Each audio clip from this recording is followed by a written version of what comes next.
Hello friends, जय माँ बगलामुखी जय निवासी। पहले तो मैं आपको माँ के दर्शन कराती हूँ। अब देखिए,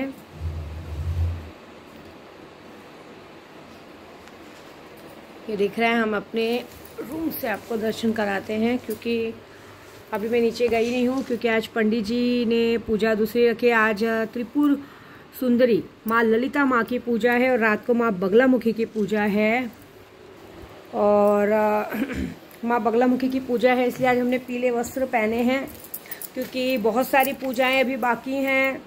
कल पूरा दिन भर थक गए हम लोग। कल पूरा दिन सुबह मातंगी माँ की पूजा थी अंदर, उसके बाद बलि पूजन हुआ, उसके बाद वन दुर्गा माँ की पूजा थी, जो वन की देवी होती हैं उनकी पूजा थी। फिर रात में छिन्न मस्तिका की पूजा थी। कहते हैं छिन्न मस्तिका की पूजा भी करने से, छिन्न मस्तिका की पूजा करने से किसी पे केस कोर्ट कचहरी का मामला सब रफा दफा हो जाता है। किसी पे केस दुश्मन बहुत हावी होता है। तो मैंने कहा ना, वन दुर्गा माँ की पूजा भी इसीलिए की जाती है कि माँ वन दुर्गा उन्हें उनकी किए की सजा देती हैं। प्लस कल मैंने योम के लिए भी अपने बहुत मनाया है। मैंने यहाँ मन्नत मांगी है कि मेरा केशव भी हो जाए, क्योंकि केशव के जैसे ही मेरा योम है।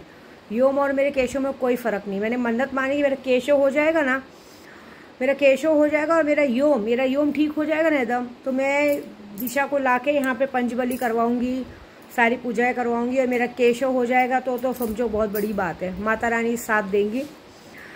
सॉरी, आंख में एक्चुअली अगरबत्ती का धुआं लग रहा है इसलिए ऐसा हो रहा है। दूसरा, जिसने जो गलती की उसकी सजा उनको मिलेगी, उसमें हम टाइम वेस्ट नहीं करेंगे। अब हमारा काम है, आज है माँ ललिता, कहते त्रिपुर सुंदरी की पूजा। कहते माँ इस पूरी 10 महाविद्याओं में सबसे मेन पूजा इनकी की जाती है। मैं आप सभी को यही कहूंगी कि ये शक्तियां लेने का टाइम है। आप लोग क्यों पीछे हट रहे हैं? शक्तियां लीजिए। शक्तियों को आपकी गुरु खुद इधर बैठी है कामाख्या में। मैं आपको शक्तियां सिद्ध करवा के दे रही हूँ। आपको लेना चाहिए, आपके दुश्मनों को परास्त करने की ताकत लेनी चाहिए। बहुत चीजें सिखाने को तैयार हूँ। सबसे ज्यादा पावर में सुल्तान जी ने, लेकिन 10 महाविद्याओं में भी जो ताकत है, जो आकर्षण शक्ति मिलती है, वो बहुत बड़ी मिलती है। हम यहाँ पे हर संकल्प में यही बात कहते हैं, मंत्र शक्ति, वाक्य शक्ति, मतलब कहते हैं ना, एक जगत वशीकरण का ताकत हमें मिले और जो भी दुश्मन है वो परास्त हो, ऐसी बात है। आज त्रिपुर सुंदरी की पूजा इसलिए की जाती है कि एक त्रिपुर सुंदरी की पूजा करने से हमें कभी धन का अभाव नहीं रहता। एक अपार जबरदस्त जगत वशीकरण का आशीर्वाद मिलता है, गुरु का आशीर्वाद मिलता है, ये है। उसके बाद शाम को बगलामुखी की पूजा। बगलामुखी की पूजा तो आपको मालूम है। ओम ह्लीम बगलामुखे दुष्टानम वाचम मुखम पदम जिह्वा किलम बुद्धि नाशा ह्लीमम स्वाहा।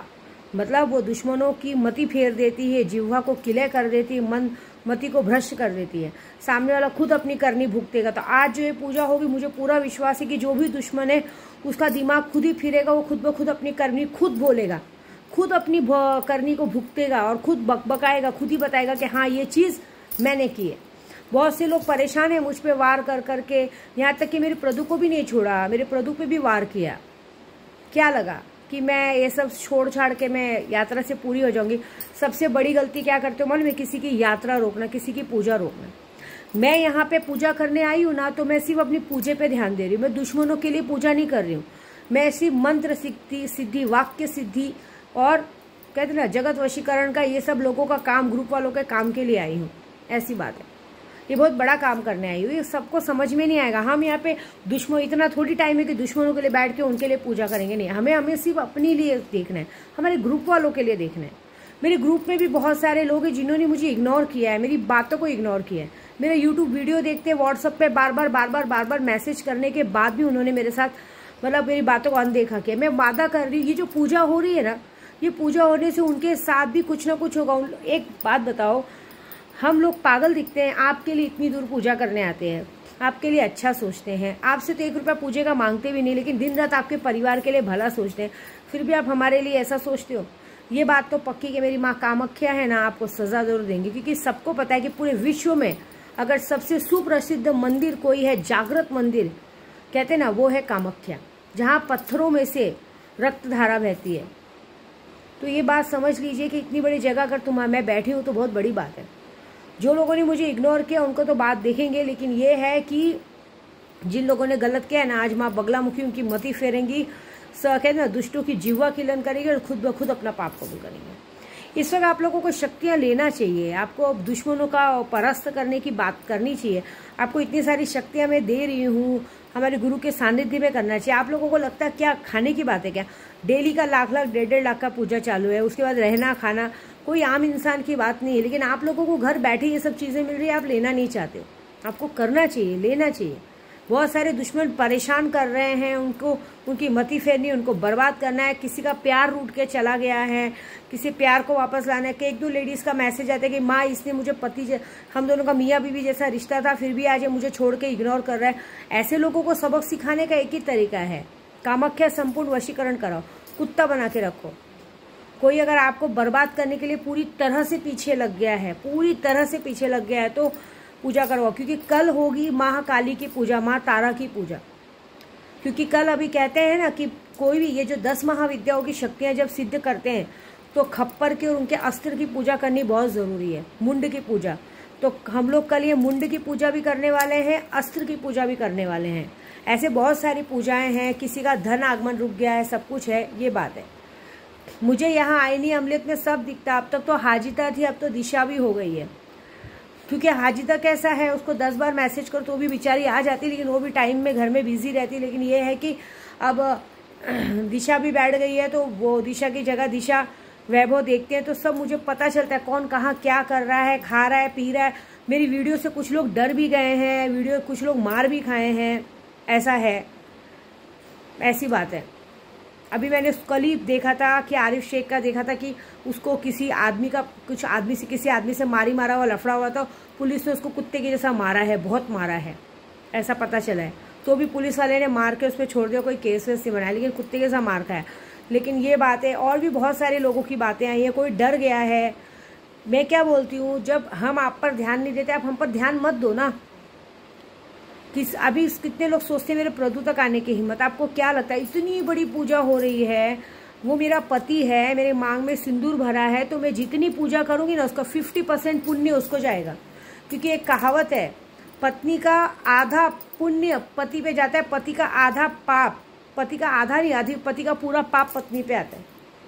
मैं आपको पता है मैं सबसे पहले क्या मनाती हूँ जब मैं पूजे पे बैठती हूँ संकल्प में, कि हे माँ कामाख्या, हे माँ विंध्यवासिनी, हे माँ बगलामुखी, कोई भी मेरे घर तक, मेरे प्रदू तक, मेरे बच्चों तक, मेरे प्रेरणा, प्रांजल, हनी, मेरे होने वाले बच्चे केशव तक, मेरे यूट्यूब चैनल तक, मेरे ग्रुप वालों तक, मेरे यूट्यूब वालों तक, मेरे काम धंधे तक कोई नहीं आना चाहिए। मेरे प्रदू तक या किसी भी मेरे बच्चे तक, मेरे ग्रुप वालों तक कभी कोई पुलिस केस या कोर्ट कचहरी का मामला नहीं आना चाहिए। क्या लगता है इतनी विद्या देवी इतनी बड़ी बंदिश करती है, तुम्हारे माईकी लाल की हिम्मत है उस तक आने की, उस तक पहुंचने की? मेरा प्रभु भोला है, बहुत प्यारा है, समझ रहे हो आप? उसके मन में छल कपट नहीं, उसके मन में सबके लिए, वो चाहता है कि सब एक बराबर रहें, वो सबको लेके चलना चाहता है। लेकिन उसको ये नहीं मालूम है, ये बात, वो एक बच्चे के जैसा है, उसको ये बात नहीं मालूम है कि उसके साथ ही उसके लोग रह के उसको छल कपट करे, धोखा दे रहे हैं। देखो अक्सर क्या होता है मालूम है, हमें बाहर वाला तब तक चोट नहीं पहुंचा सकता जब तक हमारे घर का बंदा शामिल ना हो। मुझ तक पता है सब लोग कैसे आए, मेरे तक भी कोई नहीं आता। जब मुझे लोग मारने निकले, सब निकले ना, तो मुझ तक कौन आया था मालूम है? सबसे पहले मेरे अपने थे। मुझ तक आने वाले मेरे सगे माँ बाप थे, मेरा सगा पति था, उनकी वजह से बाहर वालों को अंदर घुसने की जगह मिली। नहीं तो किसी माईके लाल की हिम्मत नहीं कि कोई मेरे तक आ सकता, जो कि मैंने अपने माँ बाप के लिए, अपने परिवार के लिए बहुत किया था। जब वो लोग फ़ोन करते थे, मेरी औकात नहीं रहती थी, तो भी पैसा भेजना, ये करना, वो करना। 19 साल की शादी में मैंने रिश्ता निभाया, कभी उसको कोई कमी नहीं दी। वो मुझे कमा के बिल्कुल नहीं देता था। 19 साल की शादी में से मुझे कभी कोई ऐसी जमा पूंजी नहीं दी, कुछ कमा के नहीं दिया, मैंने संभाला। लेकिन तो भी उस मेरे लिए वफादार नहीं हुआ, इसके लिए बाहर वालों को मौका मिला। यही बात मैं अपने प्रदू को और यही बात पूरे यूट्यूब वालों को समझाना चाहती हूँ कि घर का भेदी लंका ढाए। रावण की मृत्यु का कारण विभीषण था। अगर विभीषण बड़े कैसा भी था, अगर वो राम को जाके नहीं मिलता तो रावण को मारने की किसी की औकात नहीं थी। ऐसी बात है। तो घर का भेदी लंका ढाए। ऐसे मेरे प्रभु को भी ऐसा लगता होगा, मैं उनके घर वालों के लिए गलत बोलती हूँ, लेकिन मेरे प्रभु के असली दुश्मन, मेरे प्रभु का असली दुश्मन, पूरे यूट्यूब पे बोलती हूँ, मेरे प्रभु का असली दुश्मन उसका सगा भाई है, जो उसका सगा भाई है, और उसकी खुद की एक्स पहली पत्नी है। क्योंकि भाई मैं तो दूसरी हूँ, तो अब मैं उसको पत्नी बोलूंगी नहीं। उसकी पहली पत्नी और उसका सगा भाई, ये दो उसके काल हैं जिनकी वजह से आरिफ जैसा आदमी उसकी जिंदगी में उसकी जिंदगी बर्बाद किया। अगर उन दोनों ने समय रहते मेरे प्रदू को संभाल लिया होता, सच बता दिया होता ना, तो ये नौबत आती नहीं, ये मुसलमान की कट्टे की औलाद की औकात नहीं होती कि हमारे बीच में घुस के हमारे साथ ऐसा करता। ये बात है। आज सब लोग दम भरते कि हम रिश्ता कबूल करते हैं। अरे कौन रिश्ता कबूल करेगा? मेरा रिश्ता मेरा रिश्ता भगवान ने कबूल किया, तुम्हारी क्या औकात है? तुम तो पैसों के लिए रिश्ता कबूल कर रहे हो। तुम मेरे प्रभु को ये भड़काते हो कि हमने रिश्ता कबूल किया, ये क्या? मैं तो ना करूँ भाई, मैं अपने प्रभु की ज़िंदगी में किसी औरत को ना आने दूँ। मेरे को तो कोई नहीं जमती है, भले चाहे उसकी पहली पत्नी हो, कोई भी, मेरे को नहीं जमती, क्योंकि मेरे प्रभु सिर्फ मेरा है, मेरा प्यार सिर्फ मेरा है। मैं बांट ही नहीं सकती।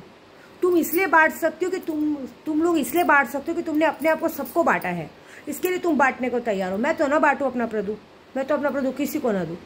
लेकिन ये बात जब मैं किसी को बोलती हूँ यूट्यूब पे, पहली बात मैं जब नाम नहीं लेती हूँ, लेकिन आज मैं नाम इसलिए ले रही हूँ कि ये बात प्रूफ होगा, आज नहीं तो कल ये बात प्रूफ होगा कि घर का वेदी लंका ढाए। मैं ऐसा नहीं बोलती हूँ, मैं ये बोलती हूँ कि जब आरिफ शेख जैसा आदमी उसके भाई को, उसकी बीवी को सारी बात बता रहा था, उसके भाई को बहुत पहले से पता था कि उसकी बीवी मेरे प्रभु के साथ कनेक्शन जुड़ा है, ये है, उसको वो चाहते तो अपने भाई को अलग कर सकते थे, बुला सकते थे, हटा सकते थे। जब उस वक्त नहीं रोका तो आज हमारे बीच में आने का क्या रीज़न है? किसने हक दिया आप लोग हमारे बीच में आने का? मत आइए ना, सुख से अपने घर पे रहिए, हमको हमारे घर पे रहने दीजिए। मेरा प्रभु को मैं वर्ल्ड घुमा रही हूँ, सब कुछ करा रही हूँ, तकलीफ किस बात की है? नशे में घूमने वाले से आज की ज़िंदगी अच्छी नहीं लग रही है आप लोगों को? हाँ, 2 बच्चे का बाप बन गया है, अच्छे से है, सबको लेके चलता है, सबकी बातें मानता है। उसका पता है एक ही प्रॉब्लम, वो मुझे क्या समझाता है मालूम है आपको?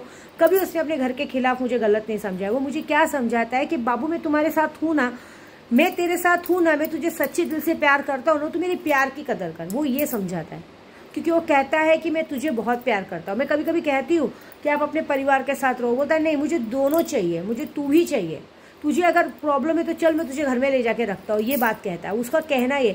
लेकिन उसको ये बात मैं समझाना चाहती हूँ कि मैंने तो कभी नाम लिया नहीं, तो तुम्हें जो लोग भड़काते हो उनको पूछो कि जब नाम नहीं लिया तो तुम भड़कती किस बात पे हो? तो अगर तुम गलत नहीं हो तो बकने दो ना उसको। भाई प्यार करती है, बकती है, जलन होती है, बकती है। मुझे तो जलन होती है, क्योंकि भाई जहाँ प्यार होता है ना वहीं जलन होती है, जहाँ प्यार नहीं होता वहाँ किस बात की जलन? अभी अगर मैं प्रदू के अलावा और भी 2-4 लोग मेरे बॉयफ्रेंड होते तो मुझे प्रदू के लिए रत्ती भर भी फिक्र नहीं होती, लेकिन मुझे उसकी फिक्र सबसे ज़्यादा है। मुझे मेरे बच्चे, मेरी लाइफ में कौन है अब इस वक्त मेरा परिवार वाले में? माँ बाप ने बहुत पहले ही धोखा दे दिया, पति ने बहुत पहले ही धोखा दे दिया, जिससे मैंने तलाक ले लिया, क्योंकि मेरी पूजा पाठ में अर्चना आता था। परिवार के नाम पे मेरे 3 प्यारे बच्चे और ये चौथा आने वाला है, और मेरा प्रदू। हम 6 लोगों की ज़िंदगी में हमें कोई 3, 4, 5, 6, 7वां चाहिए ही नहीं। कोई नहीं चाहिए, ना लड्डू की मम्मी चाहिए, ना लड्डू चाहिए, ना उनके घर वाले चाहिए, कोई नहीं चाहिए। मेरी लाइफ में तो मुझे किसी को नहीं घुसाना है। सॉरी, मेरे घर में, मेरे दिल में ऐसी किसी के लिए जगह नहीं है। मेरे दिल में सिर्फ मेरे 4 बच्चे, प्रेरणा, प्रांजल, हनी, मेरा केशव, मेरा प्यारा सा प्रदू, बस इतनी ही जगह है, और मेरे डॉगी लोग की जगह है। बाकी मेरे प्रदू चाहे लड्डू की मम्मी के साथ रहे, चाहे लड्डू के साथ रहे, चाहे माँ बाप के साथ रहे, मुझे कोई फ़र्क नहीं पड़ता। मुझे फ़र्क तब पड़ता है जब कोई मेरे बीच में बोलता है, ये बात है। और कहते हैं ना, सांच को आँच नहीं, वक्त बदलेगा, वक्त सब बताएगा। आज तक मैंने इतनी बातें बोली हैं, किसी ने मेरी बातें झूठी तो करके बताओ। मुझे बोलते चलो मैं झूठ बोलती हूँ, मैं तो सीना ठोक के बोलती हूँ, मेरी कोई बात झूठी तो। मैं जब तुम्हारा नाम नहीं लेती हूँ, तुम्हारे बीच में नहीं आती, तो मेरे बीच में क्यों आते हो? मेरे बीच में जब कोई आया तभी मैंने बोला है, ये बात है। तो बस अपने काम से काम रहो। बाकी मुझे ये पूरा विश्वास है, मेरे लिए विश्वास ही विश्वास है। आप लोग चमत्कार पे विश्वास करते हो, मैं विश्वास पे विश्वास करती हूँ। शक्तियाँ लो, काम बहुत अच्छा होगा, क्योंकि शक्तियाँ जो कर सकती है वो कोई नहीं कर सकता। आपको ज़िंदगी में आगे बढ़ा सकती है, सब कुछ कर सकती है। प्लस ये बात याद रखना कि मैं सिर्फ बोलती नहीं, करके दिखाती हूँ। मेरे यूट्यूब के सब्सक्राइबर एक कितने पावरफुल हैं कि वो हमेशा मुझे बोलते हैं कि माँ आप इतना बोलते हो, एक बार हमें माया मैडम का एड्रेस तो दो, हम लोगों को दो, ऐसा कर लेगा, हमको उससे मतलब नहीं। मेरे को क्या करना है? मुझे विश्वास है कि जिस जगह पे मैं बैठ के ये वीडियो बना रही हूँ, उस जगह पे विश्वास है कि मेरे बॉम्बे पहुँचने से पहले वो जो चमत्कार दिखाने वाली है ना, वो बहुत बड़ा होगा। क्या दिखाएंगे, क्या करेंगे, मुझे मालूम नहीं, लेकिन हाथ जोड़ के विनती है, मेरे बच्चों से, मेरे प्रभु से दूर रहो। मेरे प्रभु को भड़काओ मत, समझे? तुम्हें कोई हक नहीं है मेरे प्रभु को भड़काने का। क्यों? उस वक्त कहाँ गए थे तुम लोग जब मेरा प्रभु मुसीबत में था? उस वक्त कहाँ गए थे जब वो पत्र की लाइन गिन रहा था? उस वक्त कहाँ गए थे जब वो 307 के केस में अंदर गया था? वो बचता नहीं। अगर विद्या देवी नहीं होती तो कब का उसको मरे जमाना हो चुका होता। आज समझे तुम लोग तीसरा चौथा श्राद्ध कर रहे होते। ये जिंदगी मेरी है, ये प्रदू की जिंदगी मेरी है, ये नया प्रदू मेरा है, इस पर पूरा हक मेरा है, किसी का कोई हक नहीं है। ये झूठे रिश्ते लेके जो बैठे हो ना, चुपचाप बैठे रहो, ये बात है। और ये बात बताऊं, जिसने मेरे साथ धोखा किया ना, मेरे परिवार ने, मेरे पति ने, उनको आज उनकी की सजा मिल रही है। क्या फायदा? मेरे पति से तलाक हो गया, रह रहा है, बच्चे बीवी होने के बाद भी आज अकेली जिंदगी जी रहा है। मेरे को तो लगता है जब भगवान ना करे कभी मौत आ गई तो कोई पानी पिलाने वाला भी नहीं रहेगा। उसकी किए की सजा मिल रही। क्यों? क्योंकि उसने अपनों को धोखा दिया। मैं ऐसे नहीं बोल रही हूँ, गलत नहीं बोल रही, बात बोल रही हूँ। अगर उस वक्त उसने अच्छा साथ दिया तो आज अच्छे से रहता है ना। बच्चे हो के भी उनके बच्चे का सुख नहीं है, ये उसकी पाप की करने की सजा है। वैसे ही मैं बोल रही हूँ, जिस तरह से मेरे प्रदू को भी जिसने धोखा दिया है ना, उनको उनके पापों की करने की सजा यही भुगतनी, क्योंकि हमारा किया हमें यही भुगतना पड़ता है। हमारी करने की सजा हमें यही भुगतनी पड़ती है। हम अगर किसी के पर एक उंगली उठाएंगे, 4 हमारी तरफ रहती है। अगर मैं अभी आपके लिए यहाँ बुरा सोचूंगी ना, तो वो नेगेटिविटी 4 गुना मेरे तक भी आएगी। लेकिन मैं यहाँ पे अब बताओ, पूरी लॉकडाउन में ना मेरे बच्चों को कभी बुखार हुआ, ना कुछ हुआ, ना कभी कोई हॉस्पिटल भर्ती हुआ। मैं प्रेग्नेंट होने के बाद भी मेरा केशव 2, 2.5, 3 साल होने आ गया, तो भी पेट में घूम रहा है। ये चमत्कार है ना इनका, इतना तो सोचो। एक आम इंसान तो हूँ नहीं मैं, कुछ तो है भगवान का लिखा। मैं अपने आप को भगवान नहीं बताती, लेकिन इतना तो मानती हूँ कि मेरा केशव है और भगवान का बच्चा है और आएगा तो भगवान को समर्पित है। मैं तो माँ कामाख्या से बोली, बस माँ मेरी लाज रख लो, मेरी जबान की लाज रखो, इस बच्चे को सही सलामत ले आओ। वादा करती हूँ ये बच्चा जैसे 18 साल का होगा आपको समर्पित कर दूंगी। एक पक्का अघोरी बनाऊंगी, ना वो सांसारिक जीवन जिएगा ना कोई, वो खुद ब खुद तेरी पूजा में सम्मोह हो जाएगा। ये बात ऐसी बात है, बस और कुछ नहीं। विद्या देवी को कोई शौक नहीं किसी के बच्चे को नाजायज बोलने का। विद्या देवी को नाजायज बोला गया है, विद्या देवी को बोला गया। पता नहीं इसके घर में इतने आदमी आते थे, किसका बच्चा और मेरे बेटे पे नाम डाल रहे हैं। आप किसी पे एक उंगली उठाओ, आप किसी कीचड़ पे पैर रखोगे तो कीचड़ तो आप पे भी आएगा ना। कि भाई हमको बोलने से पहले अपने घर में झांको, अपने घर में देखो। सबके घर का एक पास्ट होता है, सबके घर में गंदगी होती है। किसी का एहसान नहीं मान सकते तो किसी को पत्थर तो मत मारो।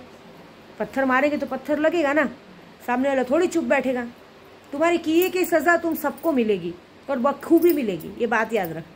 क्योंकि विद्या देवी जिसका हाथ पकड़ती है लास्ट तक रखती है। बस एक है, मेरे प्रदू से, मेरे बच्चों से दूर रहो। और मैं कुछ लोगों को बोलूंगी कि बात करो, ऐसा नहीं बोलती मेरे प्रदू से बात मत करो, लेकिन अच्छी बातें करो, उसका हालचाल लो, खाना खाया कि नहीं पूछो, ये पूछो, माइंड डिस्टर्ब मत करो। आपको पता है 2 दिन पहले किसी ने तो उसका माइंड डिस्टर्ब किया था, जिसकी वजह से उसने मुझसे झगड़ा किया था। यहाँ तू वीडियो क्यों बनाती है? मैंने कहा प्रदू मैं वीडियो बनाती हूँ, मेरे 1,10,000 सब्सक्राइबर है, आप क्यों ले रहे हो अपने ऊपर? हमने थोड़ी किसी का नाम लिया। तो बोलते नहीं मैं तेरे साथ हूँ ना। वो इतना उदास हो गए थे, वो रात को निकल गए। मालूम है, हम लोग ने 2:30 बजे ढूंढ के लाए उनको। आप सोचो, तुम्हारे एक फोन कॉल की गलती की वजह से वो आदमी गया। तुम एक बात सोचो, ये जो लोग गलती करे उनके नाम पे केस है, उनके नाम पे केस है। अगर मेरे प्रदू को कुछ भी हुआ तो सबसे पहले तुम सब लोग अंदर जाओगे, मेरे पे कुछ नहीं आएगा। क्योंकि पुलिस वाले मेरे लिए नहीं पकड़ेंगे, पहले कॉल रिकॉर्ड चेक करेंगे कि उसका माइंड क्यों डिस्टर्ब हुआ। अक्कल है, ये कामाख्या है। यहाँ रोड पे आदमी के कपड़े भी नहीं मिलते, नंगा छोड़ देते, आदमी पागल होके घूमता है। शर्म आती है? हाँ, अच्छा तो कभी किया नहीं, बुरा करते हो यार, बेशरम लोग साले। एक पैसों का तो शर्म रखो। अरे भिखार कहते ना, भीख। हम लोग अगर घर में नौकर भी रखते हो ना, नमक हलाल रहता। तुम लोग तो नमक के काबिल भी नहीं हो। विद्या देवी तुमको खिलाती है, तुम्हारा घर भरती है, तुम्हारा घर चलाती है, तो भी तो तुमको शर्म आनी चाहिए। नमक खाते हो इस घर का। हाँ, बेटे के सगे नहीं हुए, बेटे के दुश्मन हो, बेटे को कभी जीना नहीं सिखाया, मारने के लिए हर काम करते हो। मालूम है वो बाहर है तो भी। पहली बात, क्यों मिर्ची लगी? मैंने किसी का नाम लिया क्या? अगर बोल दे कोई मैंने किसी का नाम लिया तो तुम्हें क्यों मिर्ची लगी? इसका मतलब तुम गलत हो क्या? तुमने सही में कांड किया है क्या? अगर किया रहेगा तो सामने आएगा ना। सांच को आँच कैसा? अभी मेरे को बताओ, मेरे को यूट्यूब पे ढूंढते ढूंढते कामाख्या तक लोग आ गए, सब आ गए। मैं यहाँ नीचे घूमती हूँ गोल गोल, 10 जन बोलते हैं विद्या देवी घूम रही, विद्या देवी। तो मैं डर के क्या रूम में बैठ जाऊँ? अरे नहीं, मुझे पूजा नहीं करनी है। क्यों? कौन मुझे पकड़ सकता है? अरे कोई जिसका काम लिया रहेगा वो भी मुझे हाथ नहीं लगा सकता। क्यों? क्योंकि काम तुमने ऑनलाइन दिया है, अपनी मर्जी से दिया है। मैं थोड़ी तुमसे भीख मांगने आई थी। कोई मुझ पे एक्शन नहीं ले सकता। मैं डरती नहीं हूँ। कितने लोग मेरे नाम पे गलत वीडियो बनाते हैं, तो भी मैं क्या डर के पूजा करना छोड़ दी, यात्रा पे जाना छोड़ दी कि क्या छोड़ दी बताओ? ये गलत है, ये शर्म आनी चाहिए। ये सारा हक तुम लोग खो चुके हो, चाहे कोई भी हो, बोलूँगी ये सारा हक खो चुके हो। तुम्हारा हक है ही नहीं। जिस वक्त मेरा आदमी मर रहा था तब तुमने नहीं देखा, अब तुमको कोई हक नहीं मेरे आदमी को देखने का, बात करने का, समझ गए? तो मैं एक बात बताऊँ, मेरा प्रभु बच्चों जैसा है। मैं एकदम उसको बच्चों जैसा प्यार करती हूँ, उसके नखरे उठाती हूँ। मुझे कभी कभी दिशा कहती है, माँ भैया जी एकदम एटीट्यूड में रहते हैं कि मैं राजा हूँ। मुझे हंसी आती है। एक बदमाश बच्चा तो ऐसी होता है ना, जब उसको माँ बाप का लाड़ मिलता है तो उसे ऐसा लगता है कि मैं जो हूँ मैं हूँ। सीधी बात है ना, विद्या देवी का पति है, विद्या देवी उसको बच्चों जैसा लाड़ करती है, प्यार करती है, उसको इतना सारा प्यार करती है, तो उसके अंदर एटीट्यूड और घमंड आना तो बनता है ना। उल्टा मुझे मज़ा आता है वो ऐसा एटीट्यूड दिखाता है, तो बच्चों जैसी हरकत करता है। तो अरे हमारा प्यार 5 साल होने आ गया, हमारा प्यार कमी नहीं होता है, रोज़ बढ़ता है। क्यों? क्योंकि यहाँ विश्वास है। यहाँ सिर्फ और सिर्फ मुझे मेरे प्रभु से प्यार है। मुझे दुनिया की किसी और आदमी को देखने की ज़रूरत ही नहीं है। लेकिन जो लोग आज प्यार जताने का बोल रहे हैं, दावा कर रहे हैं, वो प्यार उस वक्त कहाँ मर गया था? वो प्यार ने मुझे कैसे बर्दाश्त किया? मैं तो तुम्हें बर्दाश्त नहीं करूँगी। तुमने मुझे कैसे बर्दाश्त किया? और तुम्हें कैसे एक्सेप्ट करती हो कि मैं तुम्हें बर्दाश्त करूँगी और तुम्हें मैं तुम्हें मतलब तुम्हारे साथ मेल मिलाप करके तुम्हारे साथ रहने को मंजूर होंगी? बिल्कुल नहीं भाई। मेरा पति सिर्फ मेरा है, मुझे अपने पति से प्यार है। बाद में अपनी ज़िंदगी में लाइफ में क्या करता है मुझे मालूम नहीं।